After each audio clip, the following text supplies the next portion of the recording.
All right, welcome to Adobe Max 2017 Vegas, Las Vegas. Mr. Richard Harrington here. Come on into a Dell FMC campus. We're very privileged to have with us Mr. Richard Harrington here to show you a little bit of something in Premiere Pro. And we want to thank Dell for having us here and being able to facilitate these awesome instructors and Pro Master instructors for you guys. So without further ado, Mr. Richard Harrington. Thank you. Thank you guys for tuning in live as well to watch. We're going to be taking a look at Adobe Premiere Pro, and we're going to see how tools inside of Premiere for color correction are very similar to tools in Photoshop or Lightroom. So we're just going to open up, and for those of you that are here in the classroom live, on your desktop there's a folder called Harrington. You can open that up. You can go into Fixing Color and Exposure in Premiere Pro, and just open up the file at the bottom there, the purple one for Premiere Pro. So we're going to go from top to bottom, and one of the first things we're going to do is take a look at this project called Evaluate 1.1. And I'm going to switch to the color workspace. Workspaces are in a lot of Adobe apps, and they allow you to change the layout of the tools.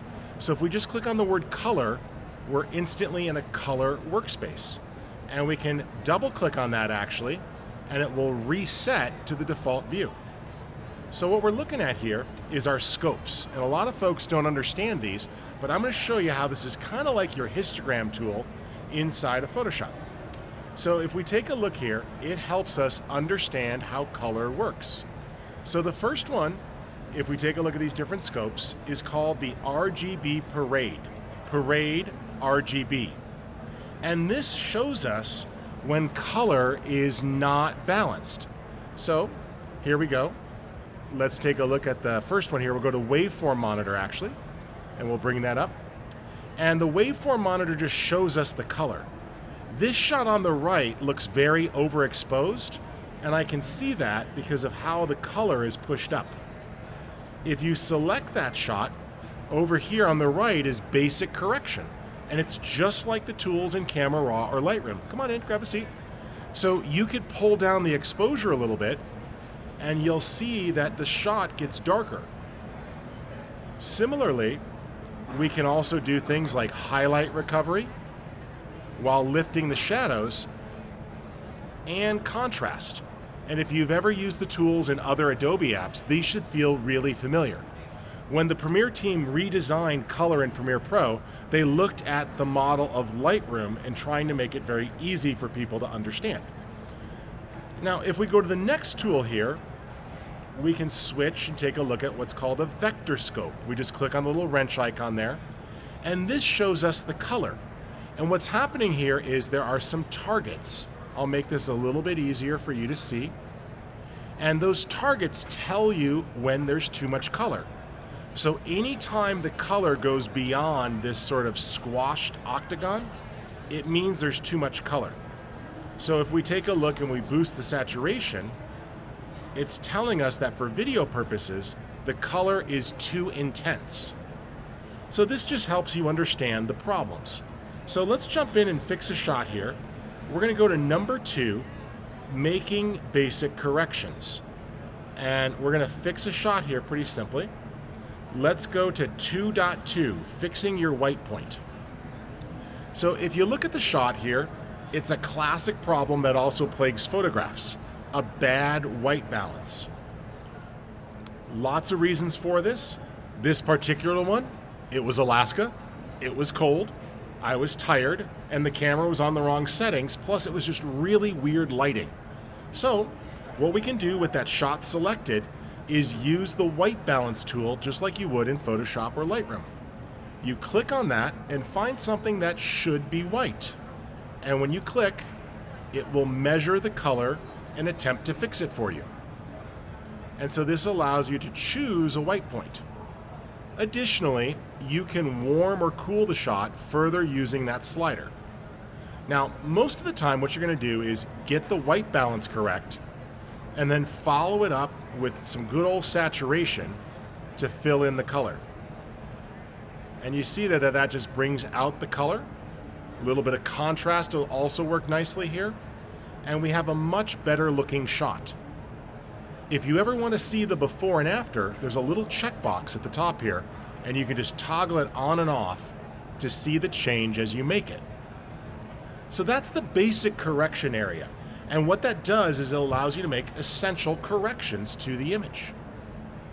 Below that is the creative zone. And if you twirl that down, I really like this. In fact, I wish this would make it back into Lightroom because it's really quite fun. From the look list here, you have a whole bunch of lookup tables. Lookup tables are basically recipes that reassign colors based on properties. And so someone went through here and analyzed film and recreated digital film stocks. So you can choose different Kodak and Fuji film stocks to apply to your footage, and you see how they quickly apply. Or there's a whole bunch of other cool looks that you could apply quite easily. So you can just click through the list here to audition them, and if you see one you like, click and it applies. Plus, with the intensity slider, you can easily make it less or more very quickly to dial in the creative look that you want. Pretty straightforward, right? Makes it easy to make a change. So those two corrections will work hand in hand. Once you apply a creative look, you might decide to lift the shadows a little bit. Maybe I want to bring those birds out a bit and pull down the white point a little. Now, if you scroll all the way to the bottom, you've got a vignette tool, and you can easily put a little power window on there to get a nice natural vignette at the edge of the video to guide the viewer towards the center. Okay? All right, let's do number 2.3, and this is another one that's close. It's just a little bit dark. I know it's dark because when I look at my monitor here, the waveform, I see that the brightest white is hitting at about 80 on an RGB scale. So that's kind of dim. We don't really have the full brightness that we need for the scene to come through. So with that shot active, we just go to the basic correction, and I can pop the white point, and that lifts up the highlights. So we get a nice bright white and dial in where we want the highlights to be at. Similarly, we can lift the shadows for a little more detail in the rocks, but pull the black point down. And it works quite well to get the type of exposure that you want. These tools should seem very similar if you've ever used any of Adobe's photo products.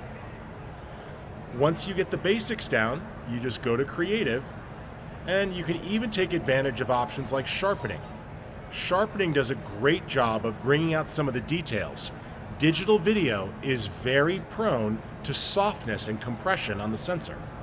So this will let you bring that out a little bit, and you also find some vibrance in there, which lets you really control the intensity of color, more so for blues and greens than other colors. So I can just bring that sky out a little bit so it looks nice and rich. So this really comes together pretty quickly. Now, if you want to get fancy, down below you'll find classic things you're used to, like curves, standard curves dialog, but below it is a tool you might not be familiar with because it's not in any of the photo tools. And it's beautiful. It's a Huesaturation Curve. So what happens is, let's for example click on the 3 blues there. Now, if I pull one of these points out, the color gets richer. So I can make the blue sky richer. I can come over here to the reds and oranges and pull the oranges out. And this is just a great tool for selective color correction. It allows you to target specific areas of color very quickly, and you can adjust them up or down. Notice how I dim down the blue in the sky to tone it down. So it makes it very simple to be super precise and add or subtract saturation from any of the colors. Additionally, if you move the points left or right, you'll see a little shift in the hue. So you can actually roll things around a little bit to make changes. And that's a very powerful tool. Lastly, we have secondary color correction, and this is a cool tool. I'm going to open that up, and I want to change the color of the mountain. It's a little bit too intense for my liking. This is very much like the color range tool in Photoshop. You just take the eyedropper and click on your subject. And if we check the little box here next to color gray, this lets us see a mask. Or we could take a look at it over black. And what we need to do here is adjust what's selected. So as we strengthen this and say affect more saturation zones and a wider range of luminosity, all of a sudden we can be very specific about what colors we're targeting. So now I've done a good job of selecting the mountain. And now that it's active, I can easily change it. So I'll just uncheck that box, and now we can do anything we need to. For example, make the mountain less red. Tone down the saturation in the mountain. So I can start to lower that a little bit. And so this lets you go after the targeted zones. So as you affect the image itself, as you see here, the more we affect, the easier it becomes to adjust it. And so we can very quickly target an area. And in this case, you see, I completely toned down how red that mountain was by just selecting it based on color. This is kind of similar to the new color range selection tools that are in Lightroom now, where using a color in the image, you can target and then make a very specific adjustment there. And what's cool is even within the shot over time, it will stay targeted and adjust all those frames. So you don't have to make masks or use your pen tool or anything complex. For those of you that are walking up, welcome to the Dell booth. We're here at the Dell campus live at Adobe Max. Feel free to grab a computer and jump in. We're just using a file on the desktop. You can go to the Harrington folder and open up fixing exposure problems in Premiere Pro. And anyone from Dell can also help you out and get that open for you. And you just open that up and we're working. Okay, let's do another one here. And in this case, we're gonna go with making a change. So I'm gonna take a look here at 2.5, making a basic correction. So sometimes you're gonna have an image and it's gonna look not like you want.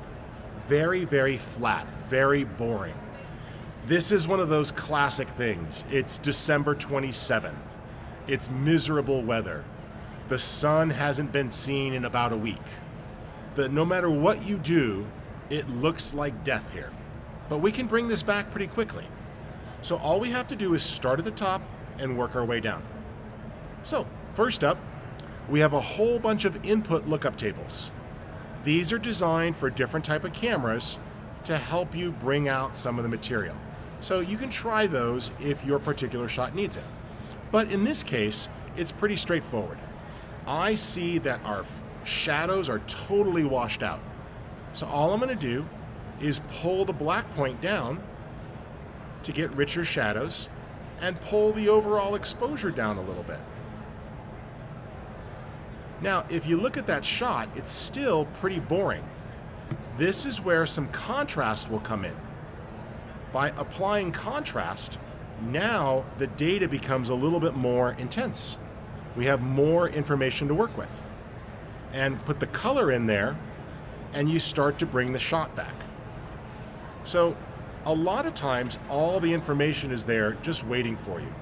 By playing with things like shadows, highlights, and recovery, we can easily expose the data for what we need. Now, if we look at that as a basic correction, I now see that we've got some more information to work with.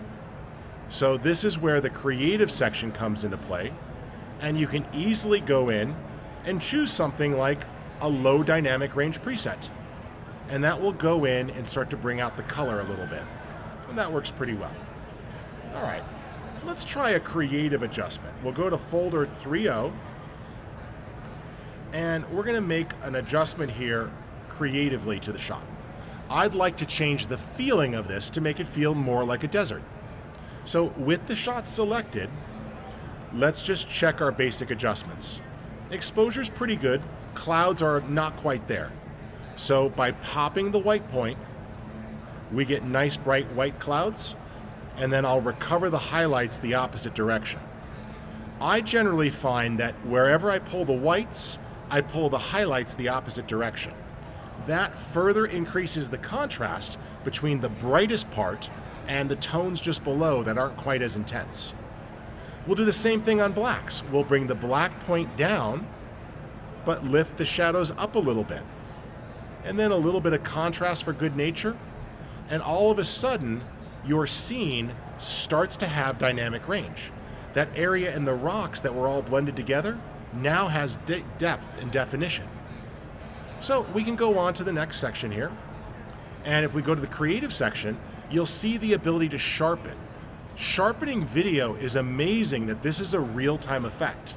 So this is going to take a lot of those details that are hard to see and put depth and detail back in. Look at how the vegetation starts to pop.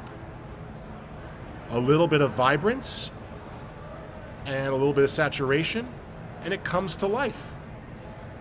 Plus, now we're ready for those secondary color corrections. If we come down to the color wheels, or the curves, let's do curves, we'll just simply target the blue here. Let's just click on the blue circle and pull out to get a little more blue. And that makes it so easy to just put more blue into the sky. This circular tool is very straightforward. If you add a dot and you pull that dot out, the color gets richer. So if I pull the orange out, we get more orange. If I pull the orange in, there's less orange. So it's a very visual more or less tool. You just target the color you want and pull up or down. And it's a very simple way to do that. Lastly, under your creative section, make sure you explore some of these great presets that are here. There are so many different film looks. So let's try gold heat. That sounds like it'll be close to right. I like that. I'll take a look at some of the other gold ones. I like that one a little better, actually. SL Gold Orange. Look at how that brought out the feeling of the desert. The description in the name just helps you. Lookup tables are incredibly precise, and what's amazing too is if you're in a tool like Photoshop and you know how to use adjustment layers, anything you do with an adjustment layer can be exported as a lookup table. So you can take any recipe and build it yourself in Photoshop and then save that out as a creative look that you apply in Premiere Pro. Hopefully we'll see lookup tables make their way into Lightroom, because this is just a great way to really style things in. And then you could add more or less intensity. At the very bottom, you got your vignette, and a classic thing that we often do to footage is put a little darkening at the edge. In filmmaking terms, we call that a power window. Photographers call it a vignette, and it just guides the viewer's eye towards the center of the subject, which helps them stay focused on the content and doesn't pull them to the edge of the frame. Jokingly, we often say in the world of video, as soon as someone starts to look away from the television, well, then you lost them, and then you didn't do your job of pulling them into the story. All right, let's try another one here. We'll go to 3.4,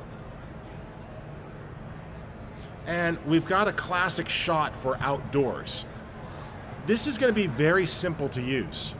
Let's try that color curves again. And I want you to click on the yellow and green dots.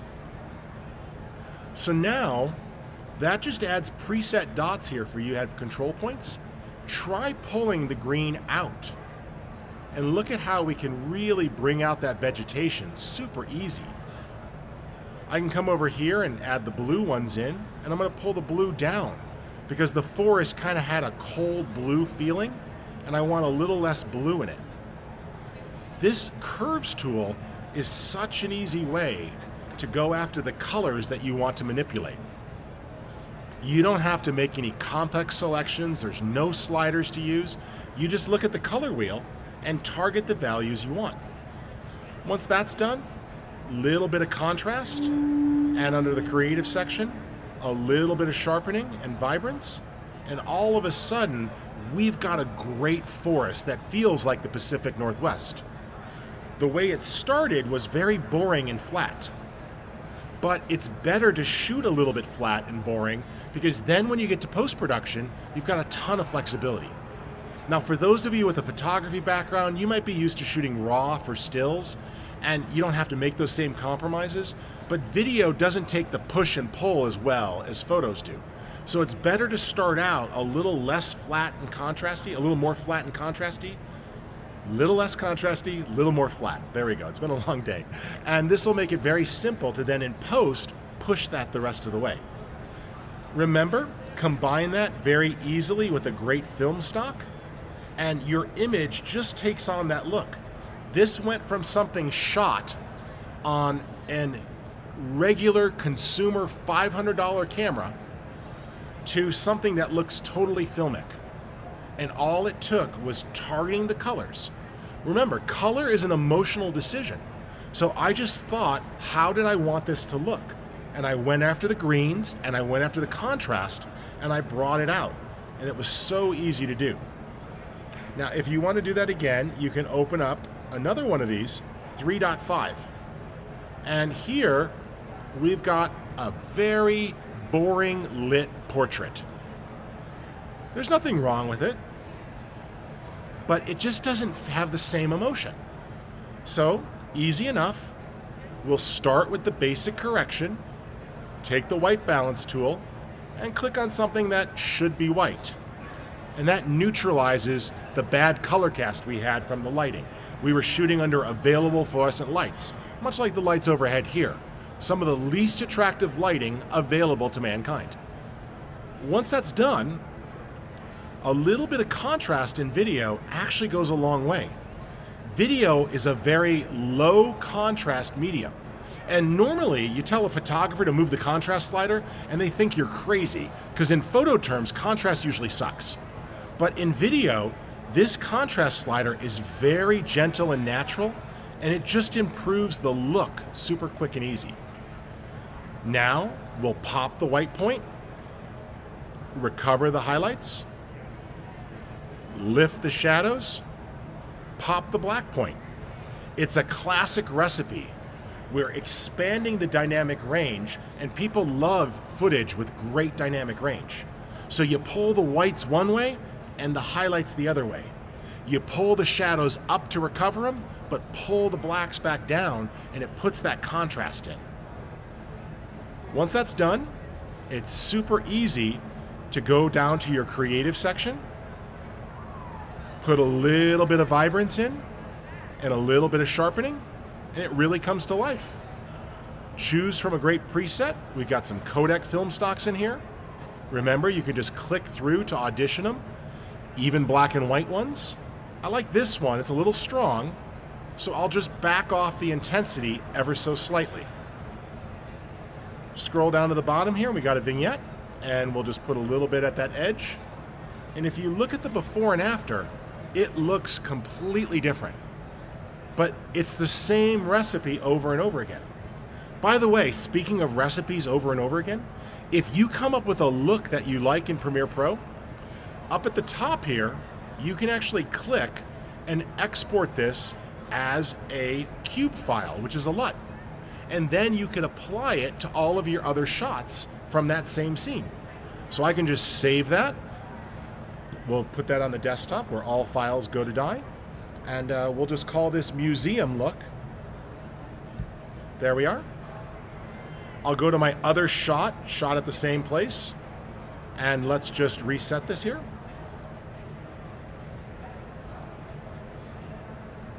And now from that preset look for input, I can just choose Browse, grab that preset that I made, and it's going to be applied to the shot. You can also load it down here under Creative if you want.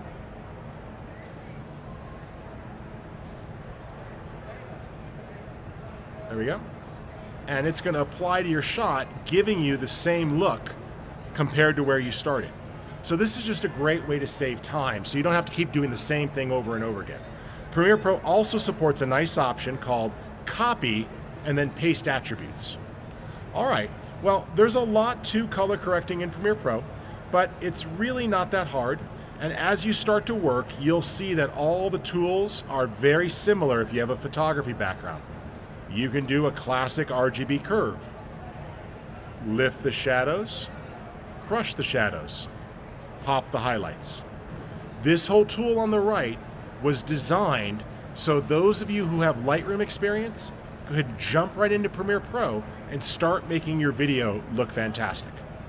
Well, I appreciate those of you who have joined us live, as well as those who are watching us from afar. My name is Rich Harrington, and I'm an instructor for Future Media Concepts, and we're coming to you live from the Dell booth at Adobe Max.